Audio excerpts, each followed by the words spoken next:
Assalamualaikum warahmatullahi wabarakatuh. Salam sejahtera bagi kita semua. Apa kabarnya anak-anak? Semoga Bapak doakan kalian sehat selalu ya.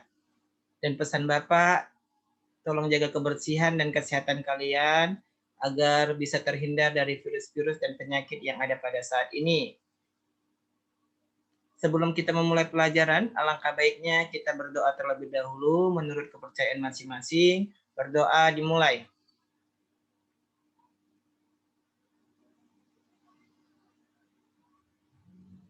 Berdoa selesai. Bismillahirrahmanirrahim. Jumpa lagi bersama Bapak Joko Prayogi, SPD MAK, dengan mata pelajaran Otomatisasi Tata Kelola, Humas, dan Keprotokolan. Materi Kalayakat Humas. Untuk kelas 11 OTKP. Sebelum kita mulai pelajaran, Bapak jelaskan dulu tentang kompetensi dasar dan indikator. Adapun kompetensi dasar pertama menerapkan kalayak humas, yang kedua mengidentifikasi kalayak humas. Adapun indikatornya yang pertama menguraikan kalayak humas, kemudian menjelaskan macam-macam kalayak humas. Ini adalah kompetensi dasar dan indikator kita hari ini ya anak-anak.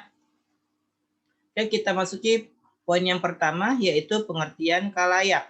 Di mana kalayak atau publik. Kalayak itu tadi disebut dengan juga publik adalah kelompok atau orang-orang yang berkomunikasi dengan suatu organisasi, baik secara internal maupun eksternal. Suatu organisasi atau perusahaan tidak hanya menyelenggarakan komunikasi dengan staf atau konsumennya saja, tetapi juga dengan publik lain yang berada di luar organisasinya. Setiap organisasi memiliki kalayaknya sendiri. Inilah garis besar atau gambaran tentang kalayak. Bisa anak-anak perhatikan ya dengan baik-baik. Oke, kita masuki poin yang berikutnya yaitu fungsi kalayak humas. Yang pertama, untuk mengidentifikasikan segmen kalayak atau kelompok yang paling tepat untuk dijadikan sasaran suatu program kehumasan. Yang kedua, untuk menciptakan skala prioritas sehubungan dengan adanya keterbatasan anggaran dan sumber-sumber daya lainnya. Berikutnya, untuk memilih media dan teknik humas yang kiranya paling sesuai. Kemudian untuk mempersiapkan pesan-pesan atau informasi sedemikian rupa agar cepat dan mudah diterima. Ini adalah fungsi kalayak humas. Ada 4 ya. Tolong perhatikan dengan benar-benar ya anak-anak. Oke, kita masuki poin yang berikutnya, yaitu macam-macam kalayak. Di mana ada 8 kalayak utama yang paling sering menjadi subjek kalayak dari berbagai macam organisasi secara umum adalah A. Masyarakat luas, yang B. Calon pegawai atau anggota, kemudian para pegawai atau anggota, setelah itu pemasok jasa atau berbagai macam barang yang merupakan kebutuhan rutin dari organisasi atau perusahaan yang bersangkutan. Yang E, para investor atau modal, kemudian para distributor, setelah itu konsumen dan pemakai produk organisasi, serta para tokoh atau figur di masyarakat. Inilah macam-macam utama kalayak ya anak-anak. Bisa diperhatikan dengan baik-baik ya. Oke, kita masuki poin yang berikutnya. Akibat dari tidak ditetapkannya kalayak atau atas suatu program humas. Yang pertama, segenap usaha dan dana akan terbuang tanpa program yang jelas. Oleh karena terlalu luasnya kalayak yang dituju. Jadi saran nanti kalau udah ini sudah di usaha itu tolong jangan terlalu nyebar dulu atau terlalu luas pabriknya. Sedikit-sedikit dulu tapi sudah terkenal.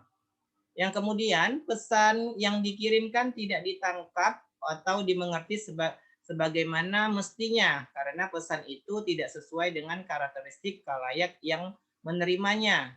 Kemudian Kegiatan tidak akan sesuai dengan jadwal yang telah ditetapkan sehingga penggunaan jam kerja, materi, serta peralatan menjadi tidak ekonomis. Setelah itu tujuan yang hendak dicapai luput dari jangkauan pihak manajemen untuk humas internal atau perusahaan klien. Untuk humas eksternal tidak akan merasa puas dengan hasil yang ada. Inilah akibat dari tidak ditetapkannya kalayak atas suatu program humas. Oke, jenis kalayak. Yang pertama, kalayak internal. Bisa dilihat di sini dalam hubungan ini terdapat hubungan dengan karyawan, hubungan dengan pemegang saham. Setelah itu, kalayak eksternal, di mana unsur-unsur yang berada di luar kendali perusahaan. Oke, kesimpulan materi kita hari ini, kalayak publik adalah kelompok atau orang yang berkomunikasi dengan suatu organisasi baik secara internal maupun eksternal. Itulah kesimpulan dari materi kita hari ini ya anak-anak. Pesan Bapak tetap semangat walaupun kita belum bisa tatap muka karena keadaannya masih seperti ini, dan tak bosan-bosan sekali lagi Bapak ingatkan rajin-rajin mencuci tangan. Apabila keluar rumah, anak-anak tolong memakai masker dan jauhi keramaian ya.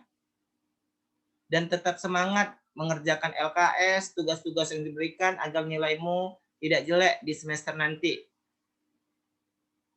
Bapak akhiri dengan lafaz hamdalah, alhamdulillahirabbil alamin, wabillahi taufiq wal hidayah. Assalamualaikum warahmatullahi wabarakatuh.